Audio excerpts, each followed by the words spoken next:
Georgia's U.S. Senator Raphael Warnock gained national attention in January 2021 when he won his high-profile Senate race. But before that, he was best known as a senior pastor at Atlanta's historic Ebenezer Baptist Church. Senator Warnock is up for re-election this year, and with a few months to go before voters cast their ballots, he's out with a new memoir that describes his journey to the pulpit and then onto the halls of Congress. It is titled A Way Out of No Way, and I spoke with him moments ago. Senator Warnock, thank you very much for joining us. This book is part of your telling your story, the 11th of 12 children in your family, grew up in a public housing project in Savannah, Georgia, first in your family to go to college. I want to ask you what you meant when in the title it says A Way Out of No Way and the New American Story. What did you mean by that? Thank you so very much. It's wonderful to be here with you. So the title of the memoir, A Way Out of No Way, comes straight from the Black church. And let me hasten to say that when we say the Black church, we've never meant anything racially exclusive by that. I'm talking about the anti-slavery church, the church that slaves built, and out of which Martin Luther King Jr. and so many others emerged, calling America to its best self. And you're not in a Black church for long before you hear someone in the pulpit or maybe even in the pew say, our God makes a way out of no way. It is a phrase and an expression born of suffering, quite frankly, and of oppression, but of keeping the faith over against long odds, hoping against hope, putting one foot in front of the other, and never giving in to despair, to know that as we push our way, we may not know exactly how things will move from day to day, but ultimately we're going to be all right. So many stories in the book about your growing up and about your time as you made your way through life. You became a minister after theological school. You've clearly had your trials and tribulations. What was it, 25 years ago, your older brother, Keith, who was a police officer, arrested, sentenced to life in prison for being involved in a drug ring. What did you learn from that experience?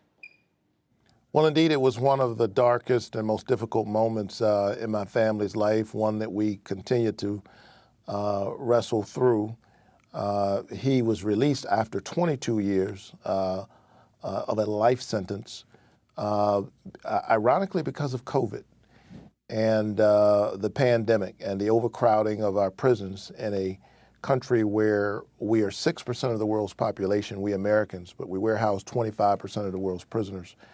And so it gave me a lens into the things that need to be corrected in our criminal justice system, the so-called war on drugs that literally hollowed out entire communities, particularly Black and brown communities.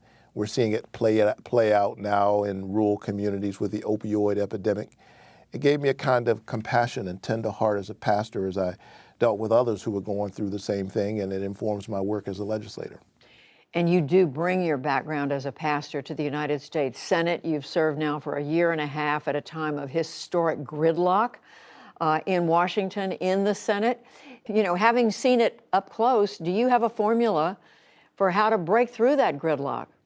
These are difficult days, but I think you get up every morning, you do your work, and you try to build coalitions and sometimes unlikely alliances with people who may not agree with you on everything, all for the sake of building what Dr. King called the beloved community. That's our calling in a moment like this. Well, one of the unlikely coming together, if you will, is we've seen it just in the last day or so, over gun legislation, gun control. It looks as if there could be an agreement in the Senate. It's clearly not what you and many other Democrats wanted, but is it something you could support? Well, what I want is to see us break the gridlock. I mean, Columbine happened about 3 decades ago.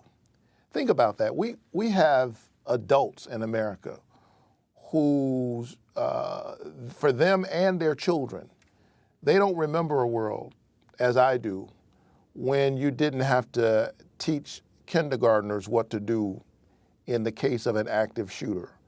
This has been our experience now for a generation and a half.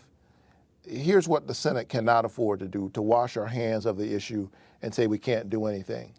So I've gotten a good look at this bill. I've been working with my colleagues and encouraging those who've been at the center of this work.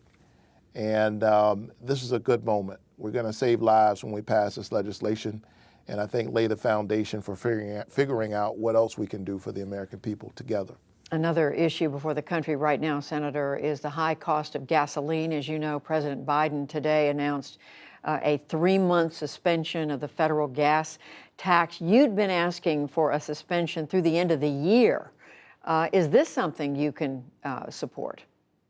Well, in fact, I introduced the Gas Tax Relief Act back in February. So I've been pushing for this for the better part of the year. I'm now happy to see the president is fully on board with this.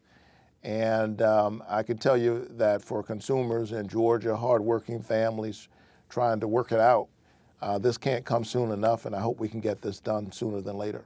Your race for re-election, Senator, you're up against a Georgia football legend in Herschel Walker as the Republican nominee. It's been reported just in the past few days that he has fathered 3 more children than he had previously acknowledged. He's getting a lot of attention over that. His campaign, in turn, has turned around and accused you of being involved in a nasty custody fight with your former wife.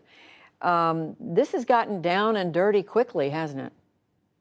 Well, I think it's going to be a long campaign, and the people of Georgia have a stark choice to make about who they think is ready to represent them in the United States Senate. I'm the most junior member of the U.S. Senate. Out of 100, I'm number 100. And yet I punched way above my weight.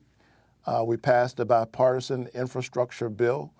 I've worked with Republicans to get things that I think are good for the people of Georgia. I've worked with my colleague in Alabama to help Georgia farmers get their goods to market. I'm pushing now for this gas tax relief, something I've been arguing for since February. And I'm trying to cap the cost of insulin. I'm going to keep my eye on the ball, if you will, and on the people of Georgia. Senator Raphael Warnock, candidate for re-election to the Senate and the author of the new book, A Way Out of No Way. Senator, thank you very much. Great to be with you. Thanks.